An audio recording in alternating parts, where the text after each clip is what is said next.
Hi guys, myself Suraj Pandey. I am a final year BCA student. This is my first video in which we learn about C programming language. ज़्यादा time ना waste करते हुए मैं आपको सिर्फ simply first मैं आपको ये बता देता हूँ प्रोग्रामिंग लैंग्वेज क्या होती है। जैसे हम एक दूसरे से बात करते हैं, we humans talk with each other and communicate, तो we use different type of language like Hindi, English, Marathi, German, French and so many. In when we talk to computer, we use programming language.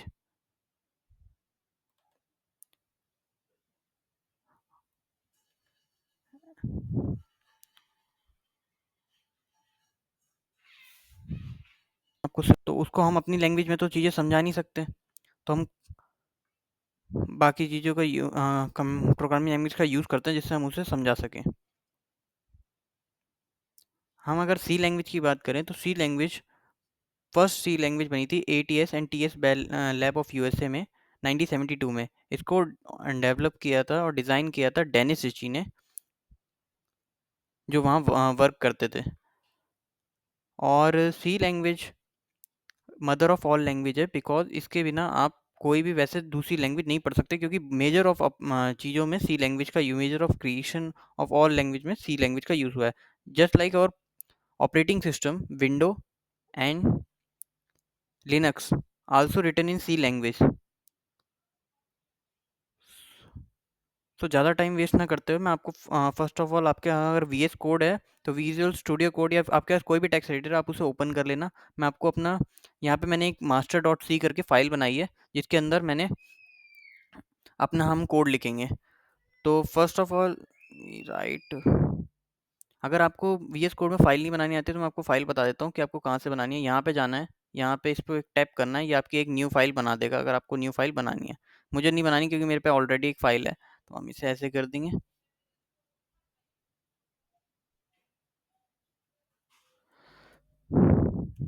दिख नहीं रहा होगा, बड़ा हो गया, अब दिखेगा. ये इंक्लूड,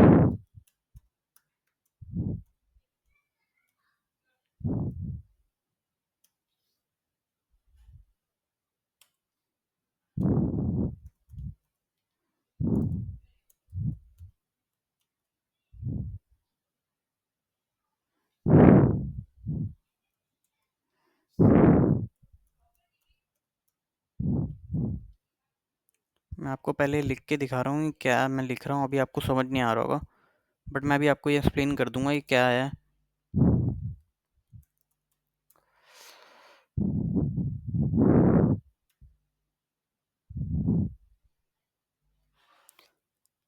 सो सो गाइस, ये हमारा पहला एक कोड प्रोग्राम है, मतलब ये हमारा पहला एक बेसिक प्रोग्राम है सी का, कि सी लैंग्वेज ऐसे रिटर्न होती है. ये जो इंक्लूड स्टूडियो डॉट है एच है, ये हमारी एक स्टैंडर्ड लाइब्रेरी है.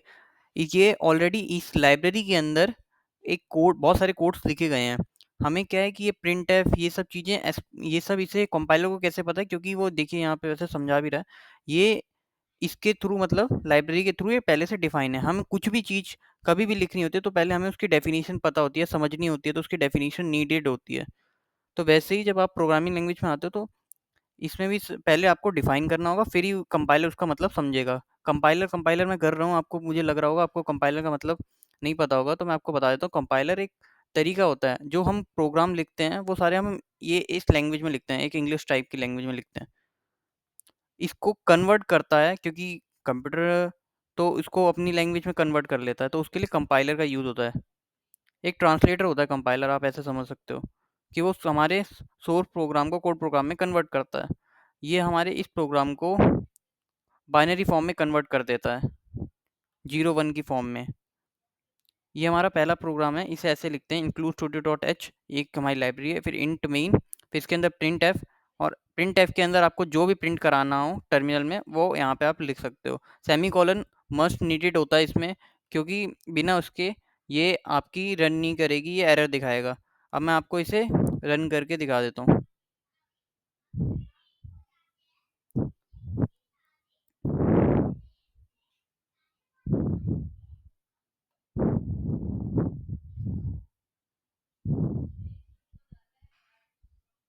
गाइस थोड़ा टाइम लगता है इसको.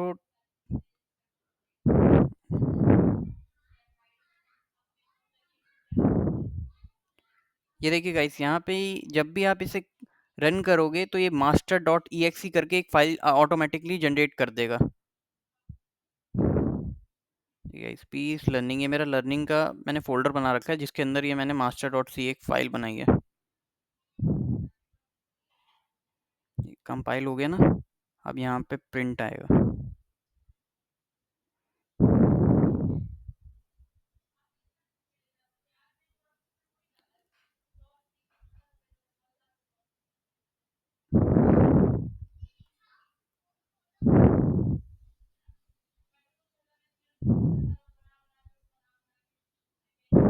ये देखिए गाइस, यहाँ पे हेलो वर्ल्ड लोगों के प्रिंट आ गया।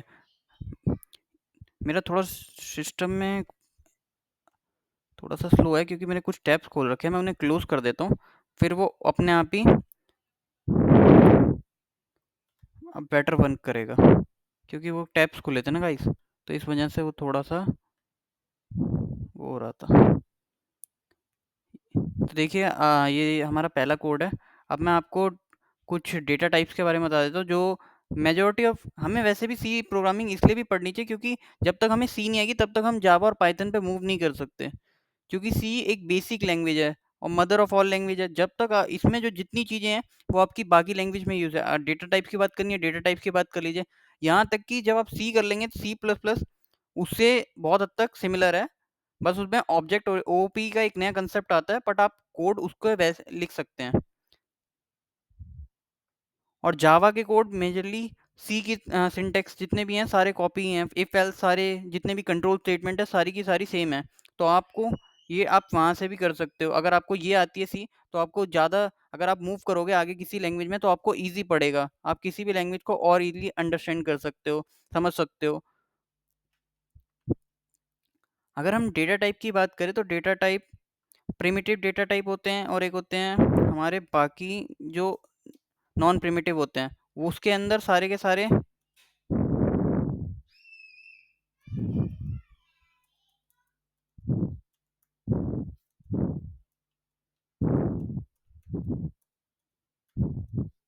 प्रिमिटिव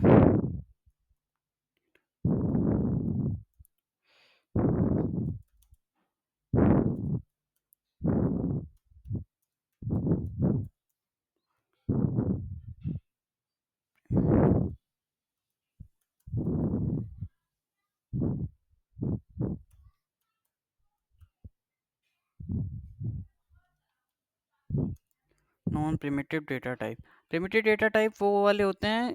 प्रिमिटिव डेटा टाइप मैं आपको बता देता हूँ कौन कौन से होते हैं।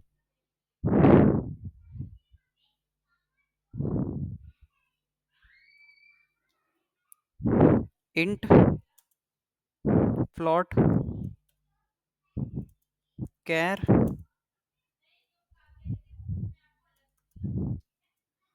कैर, डबल, ये प्रिमिटिव डेटा टाइप हैं। बाकी डेटा टाइप इनके हेल्प से क्रिएट किए जा सकते हैं। इंट, इंट आपका, इंट से आप समझ गए होंगे इंटीजर, इंटीजर -1 0 जितने भी इंटीजर्स है, ये तो बेसिक मैथमेटिक्स है, ये मुझे आई होप आपने ये बेसिक मैथमेटिक्स की आपको नॉलेज होगी। फ्लोट में आपके सारे डेसिमल वाले आ जाते हैं जो 0.1 वाले होते हैं, जैसे सपोज करो इसके फ्लोट के अंदर आ जाएंगे 0, 0.4,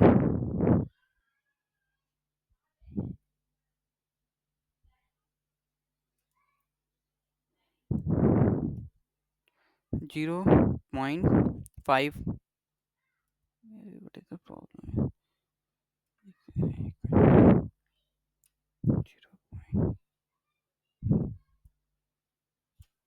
0.5,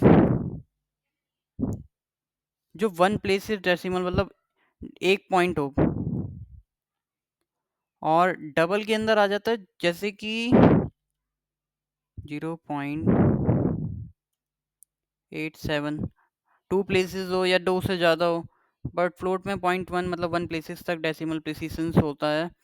कैरेक्ट के अंदर आ जाते हैं, करेक्टर आ जाते हैं, जैसे आपका आ जाता है ए बी, बट इन्हें सही तरीका नहीं है डिफाइन करने का। मैं आपको सारे के सारे सही से डिफाइन करके बता देता हूँ कि कैसे यूज़ होते हैं, कैसे मतलब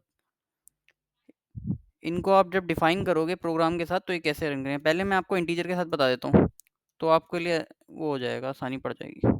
एक-एक करके चलते चलेंगे तो ईज़िली समझ आता जाएगा। अगर हम जल्दी-जल्दी मूव करेंगे तो गड़बड़ हो जाएगी। हमें कभी भी, और अगर आपको मैं पहले ये डेटा टाइप से पहले एक छोटा सा टर्म है वो मैं बताना भूल गया, वो वेरिएबल्स और कांस्टेंट का। वेरिएबल्स एक तरीके से कंटेनर होते हैं जो स्टोर करते हैं एक वैल्यू को, ठीक है। तो जैसे मान लीजिए अब मैंने एक डेटा टाइप लिख दिया, ये एक प्रिमिटिव डेटा टाइप है इंट यानी इंटीजर। अब हमने एक वेरिएबल डिफाइन किया एन यू एम, नम यानी नंबर, शॉर्ट फॉर्म में हमने इसे नम लिखा है। अब हम इसमें कोई वैल्यू डिफाइन स्टोर करा देंगे 67। अब इंट नम इक्वल टू 67, इसका मतलब होता है हमने एक डेटा टाइप लिया है इंटीजर टाइप का, जिसका जिसका नाम है नम और जिसके अंदर वैल्यू है 67। तो वेरिएबल एक कंटेनर की तरह होता है। जैसे हम किचन में एक कंटेनर यूज़ करते हैं, जैसे हम चाय पत्ती रखनी है तो हम एक डिफरेंट कंटेनर लेते हैं, जब हम अलग अलग चीज़ों को रखना होता है तो हम डिफरेंट डिफरेंट टाइप के कंटेनर लेते हैं। वैसे ही हम इसमें भी अलग अलग प्रोग्रामिंग लैंग्वेज में अलग अलग तरीके के कंटेनर का यूज़ करते हैं। वेरिएबल को भी डिफाइन करने का वेरिएबल को भी अगर आपको डिफाइन करना है तो ऐसे इसके लिए भी एक सेट ऑफ रूल्स हैं, जिसको आप फॉलो करोगे तभी वो वेरिएबल माना जाएगा, वरना वो एरर शो करेगा।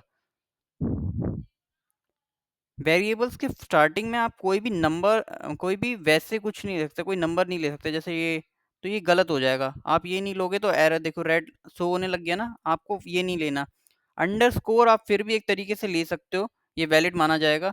बाकी कोई स्पेशल कैरेक्टर आप नहीं ले सकते, और ये केस सेंसिटिव होता है। यानी मान लीजिए ये इंट नम इक्वल्स टू 67 लिखा मैंने, फिर मैंने एक जगह int N U M equals to 54, इसमें नम और ये दोनों नंबर में फ़र्क है। ये स्मॉल से स्टार्ट हो रहा है एन, यहाँ बिग से हो रहा है, तो इन दोनों में फ़र्क आ जाएगा। तो इसीलिए केस सेंसिटिव है। इसके अंदर जो वैल्यू है, ये मेमोरी के अंदर नम नाम से एक स्टोर वेरिएबल होगा, उसके अंदर 67 होगा जिसमें स्मॉल एन है। एक जो बिग एन है, इसके अंदर 54 वैल्यू स्टोर होगी, ठीक है। अब हमें इसे प्रिंट कराना होगा, तो हम इसे कैसे कराएंगे? इसमें हम जब भी हमें किसी नंबर्स या फिर उसको प्रिंट कराना हो तो हमें फॉर्मेट स्पेसिफायर समझने होंगे। फॉर्मेट स्पेसिफायर 3 ही होते हैं, जो कि इंट, फ्लोट और कैर को यूज़ करने में यूज़ होते हैं मेनली, बेसिकली। और भी होते हैं बट आप ये 3 बहुत बेसिक हैं, ये तो आपको पता होने चाहिए। परसेंटेज डी फॉर इंटीजर, ये फॉर्मेट स्पेसिफायर हमेशा इंटीजर के नंबर को वो करेगा, स्टोर कराएगा। अब हम यहाँ पे उसको डिफाइन कर देंगे कि हम क्या वो कर रहे हैं। ये देखिए यहाँ लिख के मैंने यहाँ पे ये सेमी कॉलन लगा दिया।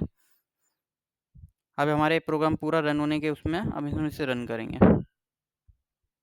देखिए यहाँ पे 67 प्रिंट होके आ गया।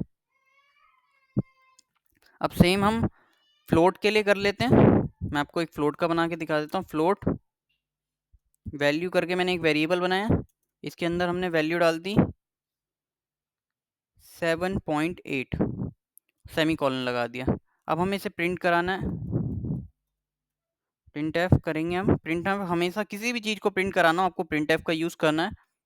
प्रिंट एफ एक फंक्शन है, ये हम आगे बाद में पढ़ेंगे, उसमें मैं आपको और अच्छे से एक्सप्लेन कर दूंगा फंक्शंस वाले टॉपिक में। अब हम यहाँ पे परसेंटेज एफ लगाएंगे। फ्लोट के लिए हमेशा एफ लगेगा।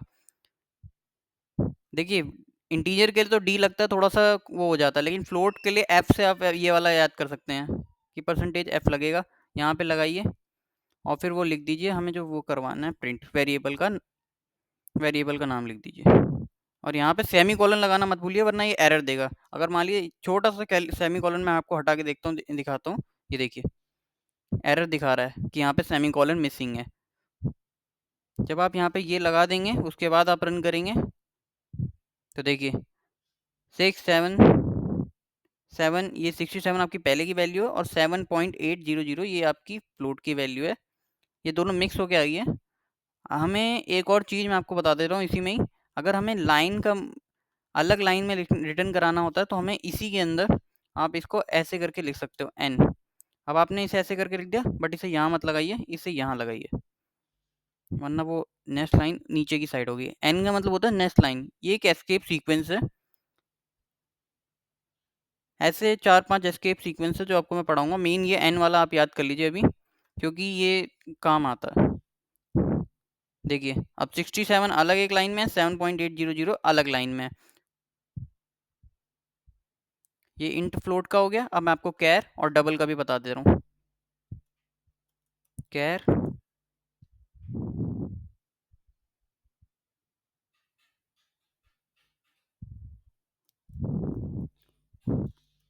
इज इक्वल्स टू, हमें इसके अंदर, हमें जब भी इसे ये डिफाइन करेंगे तो हम इसके अंदर ऐसे एक सिंगल कोट लगाने हैं और इसके अंदर हमें एक एस, जैसे मैंने ये करा दिया। अब हमें इसे प्रिंट कराना है। मैं इसे यहाँ से डी कर देता हूँ।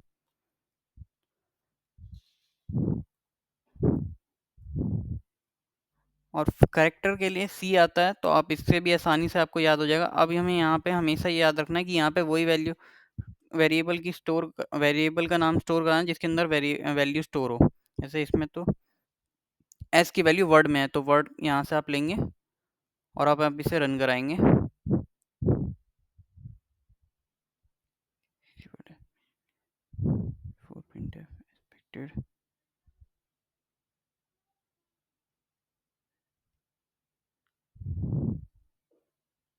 वर्ड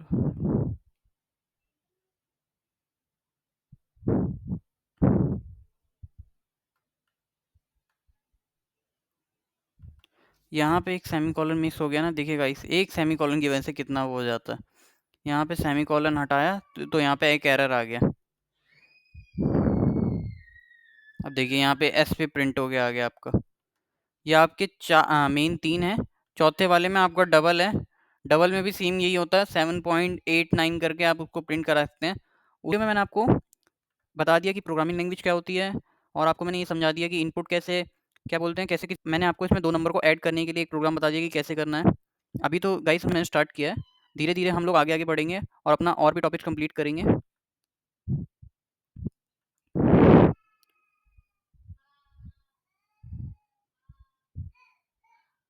थैंक यू गाइस, आपका मेरे साथ जुड़ने के लिए, मेरी फर्स्ट वीडियो देखने के लिए। Thank you for watching guys. Please subscribe our channel.